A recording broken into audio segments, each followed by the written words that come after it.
आप अगर हमारे चैनल से नए जुड़े हो तो हमारे चैनल को सब्सक्राइब जरूर करिएगा। आकाश बेशुद्ध होकर भागता हुआ बस यही कहे जा रहा था, चिल्ला रहा था, दीपक बचाओ बचाओ, कोई मदद करो। फिर एक आह के साथ आकाश का मुंह भी खुला का खुला रह गया। आंखें फटी की फटी रह गई। धीरे से आकाश ने नीचे अपने पेट की तरफ गर्दन की। उसके पेट के आरों पार एक हाथ सामने आ चुका था। उधर रूपाली और कनिका और दीपक गाड़ी में बैठे हुए एक दूसरे से बातें कर रहे थे। अक्सर भूतिया फिल्मों में भी ऐसा ही होता है। अगर कोई भूतिया जगह पर गाड़ी लेकर जाता है तो उनकी भी गाड़ी खराब हो जाती है और उसके बाद भूतिया खेल शुरू होता है। अपनी बात कहकर दीपक हंसने लगा, मगर रूपाली और कनिका धीर भाव से दीपक की ओर देख रही थी।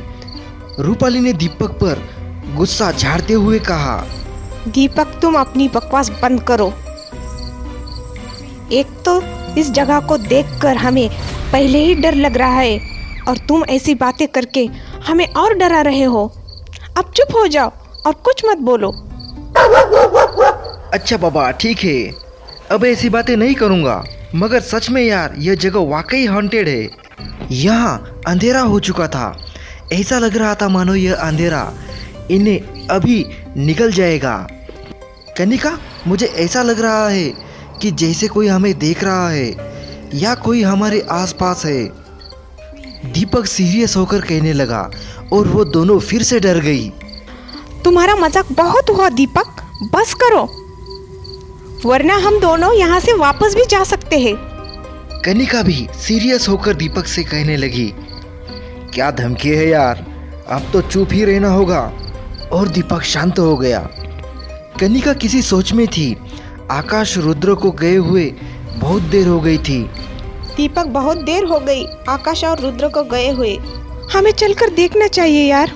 चिंता जाहिर करते हुए कनिका बोली, अरे ये खंडर है, हो सकता है इस खंडर में पानी ना मिला हो, इसलिए वह दूर तक चले गए हो। चिंता मत करो, वह आ जाएंगे। नहीं दीपक, कनिका सही कह रही है, हमें चलकर देखना चाहिए। उन्हें गए हुए कम से कम आधा घंटा हुआ है और हम अगर उन्हें ढूंढने गए और पीछे से वह यहाँ आ गए तो वह भी परेशान हो जाएंगे ना। अगर हम उन्हें यहाँ नहीं दिखे तो। दीपक की बात भी सही थी, मगर रूपाली और कनिका को संतुष्टि नहीं थी कि वह एक बार चलकर देखना चाहती थी। अच्छा ठीक है दीपक, हम देखकर आते हैं, तुम यहीं पर ठहरो। इतना कहकर दोनों जीप से नीचे उतरी। अरे अरे रुक जाओ, भारत की वीर शेरनियों। दीपक भी उन्हें रोकने के लिए जीप से नीचे उतरा। उनका मुझे पता है, वह तो वापस आएंगे। अगर तुम रास्ता भटक गई तो तुम्हें कौन वापस लेकर आएगा। तुम दोनों यहाँ ठहरो, मैं देख कर आता हूँ, सिर्फ तुम्हारे दिल की तसल्ली के लिए। दोनों दीपक के इस फैसले से संतुष्ट हुई। मगर ध्यान रखना दीपक, तुम भी जल्दी आना, कहीं उनकी तरह तुम भी देर न कर दो। अरे तुम चिंता मत करो, मैं यूं गया और यूं आया। इतना कहकर दीपक उन दोनों को ढूंढने के लिए चला गया। रूपाली और कनिका वापस जीप में बैठकर इंतजार करने लगी। दीपक खंडर में आगे बढ़ रहा था। चारों तरफ अंधेरा पसरा पड़ा था, मगर दीपक को इस अंधेरे में जरा भी डर नहीं लग रहा था। दीपक को कुछ आवाज़ सुनाई दे रही थी। दीपक ने अपने कदम रोक लिए। यह आवाज़ कैसी है? दीपक ने अपने आप से पूछा। मानो बहुत से लोग बातें कर रहे हो, मगर यह आवाज़ दीपक को हल्की हल्की सुनाई दे रही थी। इसलिए दीपक को कुछ समझ में नहीं आ रहा था। अरे कुछ नहीं है, लगता है मेरा वहम है। इस बात को इग्नोर कर दीपक वहाँ से चल पड़ा। कुछ ही दूरी चलने के बाद दीपक को फिर से वही सनसनी सुनाई देने लगी। दीपक थम गया और ध्यान से उस सनसनी आवाज को आंखें बंद करके सुनने लगा। ध्यान से सुनने पर दीपक को समझ आया, तेरे दोस्त मर गए हैं, अब तुम्हारी बारी है। तुम्हें भी तुम्हारे दोस्त के पास जाना होगा। जैसे उन्हें तड़पा तड़पा के मारा है, उसी तरह से तेरी भी शामत होगी। एक झटके से दीपक ने अपनी आंखें खोली। हाँ, मेरे दोस्तों को कुछ नहीं हुआ है। कौन बोल रहा है ये? किसकी आवाज है? जोर जोर से चीख कर दीपक पूछने लगा और अपने दोस्तों को ढूंढने के लिए आगे उसी दिशा में दौड़ पड़ा। आगे चलकर उसने जो देखा उसे देखकर वह चौंक गया। उसकी आंखों से पानी टपकने लगा। आकाश! दीपक जोर से चीखा। दीपक के सामने आकाश का शरीर था।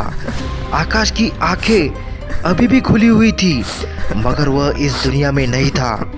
दीपक दौड़कर आकाश के पास बैठ गया। दीपक आकाश के शरीर को अपनी छाती से लगा के रोने लगा। आकाश का शरीर खून से लथपथ था। दीपक की नजर फिर दूसरी तरफ गई, जहां कोई एक लाश के पास बैठा था। दीपक को अभी तक नहीं पता था कि वह लाश किसकी है, मगर दीपक ने अंदाजा लगाया था उस लाश के पास बैठा वह दूसरी तरफ मुंह किए कुछ कर रहा था। अब दीपक उठा और धीरे धीरे उस तरफ बढ़ा। दीपक पास जाकर थम गया। कौन है? दीपक ने पूछा। इसने अपनी गर्दन घुमाकर दीपक की तरफ देखा। इसका चेहरा भद्दा और डरावना था। इसके मुंह से खून टपक रहा था। यह लाश रुद्र की थी। यह रुद्र की लाश के पास बैठा उसे नोच नोच कर खा रहा था। यह दृश्य वाकई भयानक था। दीपक यह दृश्य देखकर हैरान था, मगर दीपक के मन में जरा भी डर नहीं था। हे भगवान, यह क्या कर रहे हो तुम? छोड़ो इसे। इतना कहकर दीपक इस साये पर लपका, मगर वह साया तुरंत ही गायब हो गया। फिर दीपक इस जगह को चारों तरफ से देखने लगा। दीपक को अब समझ आया कि वह चौकीदार सही कह रहा था। इस गांव की कहानियां बिल्कुल सच है। यहाँ किसी का नामो निशान नहीं मिलता, क्योंकि उन्हें नोच नोच कर खा लिया जाता है। मगर यह दीपक को बहुत गलत समय पर समझ आया था। ये तो बात है, यह जगह सच में शापित है और हम मौत के जाल में फंस चुके हैं। दीपक अपने आप से बड़बड़ाते हुए कहने लगा। तभी दीपक की नज़र उस औरत पर पड़ी जो राजस्थानी लिबास पहने घूंघट में खड़ी थी। दीपक उसके पास गया और बोला, कौन हो तुम? मगर वह शांत खड़ी थी। वह कुछ नहीं बोली।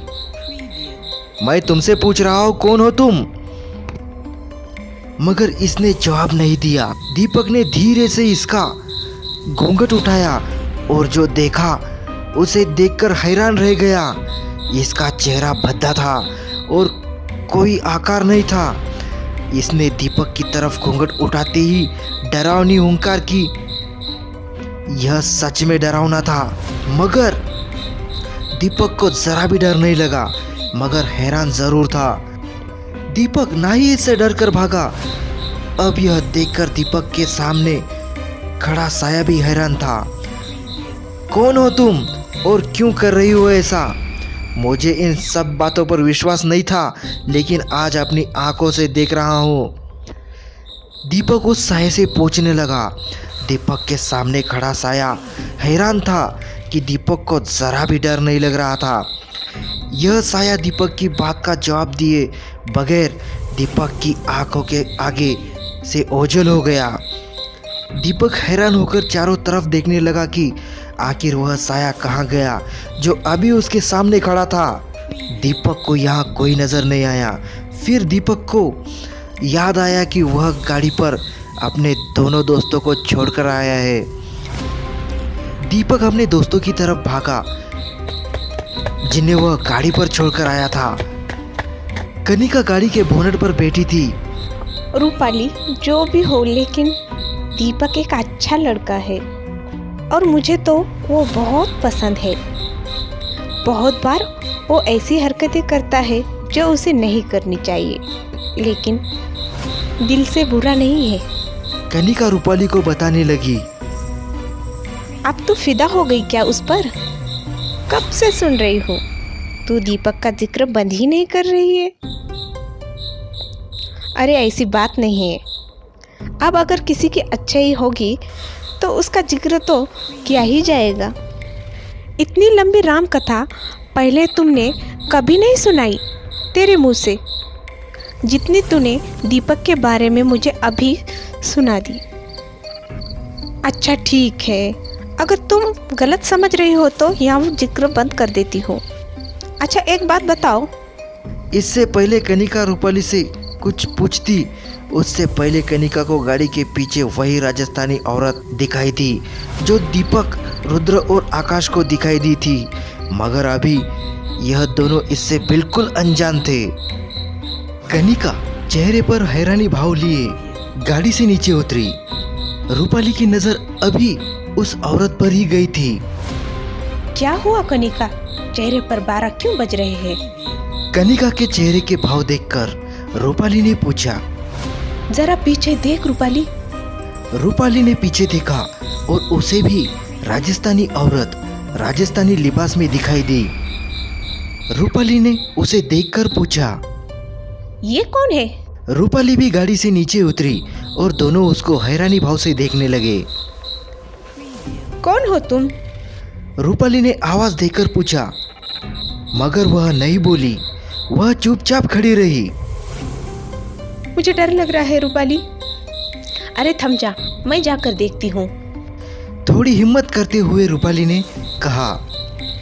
डर तो दोनों को लग रहा था, मगर रूपाली ने थोड़ी हिम्मत दिखाई और धीरे धीरे उसकी तरफ बढ़ी। उसके पास जाकर रूपाली रुक गई। कौन हो तुम? जवाब क्यों नहीं देती? डरते हुए रूपाली ने पूछा, मगर वह फिर भी नहीं बोली।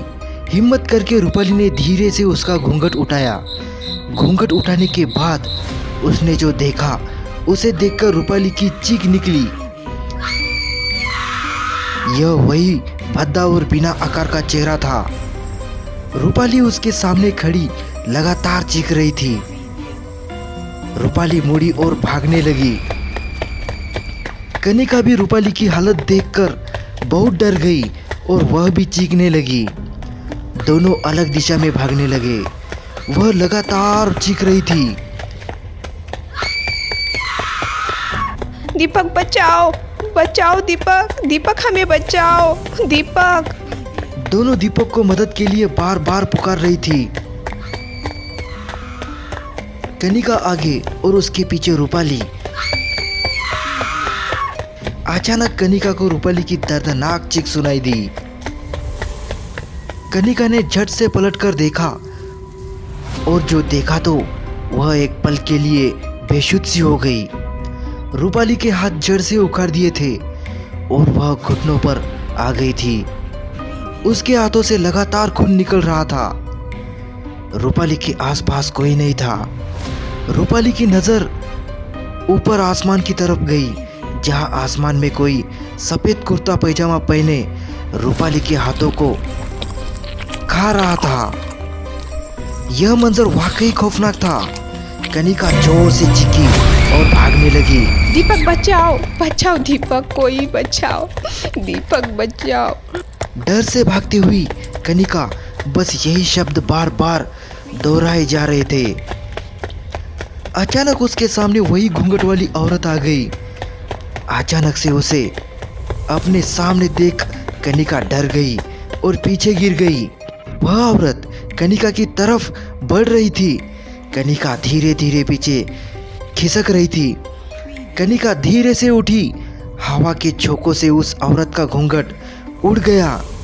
एक बार फिर कनिका के सामने वही खौफनाक चेहरा था। कनिका घबरा रही थी। उस औरत ने कनिका की तरफ डरावनी हुंकार भरी और फिर अपने हाथ से कनिका के पेट पर वार करने की कोशिश की, मगर दीपक ने वह हाथ बीच में ही पकड़ लिया। अचानक से दीपक को यहाँ देखकर वह साया भी हैरान था और वह साया गायब हो गया। कनिका अभी भी शौक में खड़ी थी और चारों तरफ उस साये को देखने की कोशिश कर रही थी, मगर उसे कुछ नहीं दिख रहा था। तुम कहाँ चले गए थे दीपक? ये क्या हो रहा है? यहाँ पर मुझे बहुत डर लग रहा है। जल्दी यहाँ से चलो। डरे हुए शब्दों के साथ कनिका ने कहा। रिलैक्स कनिका, रिलैक्स, घबराओ मत, हमें कुछ नहीं होगा। इतना कहकर दीपक ने कनिका को गले लगाया। अचानक से दीपक का चेहरा धीर हो गया। रूपाली कहाँ है कनिका? दीपक ने धीर भाव से अलग होकर पूछा और यह सुनकर कनिका सुबक सुबक कर रोने लगी। दीपक कनिका के रोने का कारण समझ गया और दीपक को भी बहुत दुख हुआ। हम यहाँ से निकल नहीं सकते दीपक। जिन किस्सों पर हम यकीन नहीं करते थे, आज वही हमें दिखाई दे रहे हैं। इस गांव के बारे में जितनी कहानियां सुनी थी, वह सब सच हो रही है। पर हम यहाँ से निकलेंगे कनिका? क्या तुमने गौर किया? अगर हम उसका सामना करने की कोशिश रखते हैं तो वह गायब हो जाती है। यही एक राज है यहाँ से निकलने का। याद है उस चौकीदार ने क्या कहा था? अगर मर्द के बच्चे हो तो डर कर भागना मत। उस चौकीदार ने यह हमसे यूं ही नहीं कहा था। उसकी बातों में यहाँ से निकलने का पासवर्ड था। अगर हम डरेंगे तो मारे जाएंगे और अगर सामना करेंगे तो यहाँ से निकल पाएंगे। कनिका दीपक की बात को अच्छे से समझ रही थी। दीपक को वहाँ एक तरफ पानी की बोतल पड़ी हुई दिखाई दी। रुद्रा और आकाश कहाँ है दीपक? कनिका ने पूछा। कनिका के सवाल पर दीपक ने अपना मुंह लटका लिया और बस कनिका समझ गई और वह बहुत मायूस हुई। गाड़ी की तरफ आते वक्त दोनों को वह घूंघट वाली औरत बार बार दिखाई दे रही थी और दीपक कनिका से सिर्फ यही कह रहा था, हमें इसकी तरफ ध्यान नहीं देना है कनिका, बस चलते रहो। वह औरत अपनी पायल की आवाज से इन्हें आकर्षित करने की कोशिश कर रही थी, मगर यह चुपचाप अपनी गाड़ी की तरफ चले जा रहे थे। इन्हें वह आदमी भी दिखाई दे रहा था जिसने इनके दोस्तों की बॉडी को खाया था। यह दोनों अपनी गाड़ी के पास पहुंचे, गाड़ी में पानी डाला और गाड़ी को स्टार्ट कर यह यहाँ से जाने लगे। बहुत बार वह घूंघट वाली औरत इतनी गाड़ी के आगे भी आ रही थी, मगर बिना रुके दीपक गाड़ी चला रहा था। वह बार बार गायब हो जाती थी। अब इस गांव के अंदर की सीमा से दोनों बाहर आ चुके थे। पहली बार कोई इस खंडर से रात के समय वापस जिंदा बच गया। दीपक और कनिका यहाँ से बचकर तो निकल चुके थे, मगर अपनी जिद के कारण इन्हें बहुत बड़ी कीमत चुकानी पड़ी। इन्हें अपने दोस्तों को खोना पड़ा। इस कहानी को फिलहाल यही बंद करते हैं। इसे गहराई तक लेकर जरूर जाएंगे। आखिर घूंघट वाली औरत कौन है और इसके साथ यह आदमी कौन था? क्या है गांव की कहानी? कैसे पूरा गांव खंडर बन गया? इन सारे सवालों के जवाब देने के लिए हम आपसे जल्दी मिलेंगे। ये कहानी आपको अच्छी लगी हो तो आपके अपने चैनल यस के द हॉरर स्टोरी को सब्सक्राइब कीजिए और हमारी ऐसी ही डरावनी कहानी सुनने के लिए स्क्रीन पे जो वीडियो दिख रहा है उसमें से एक क्लिक कीजिए।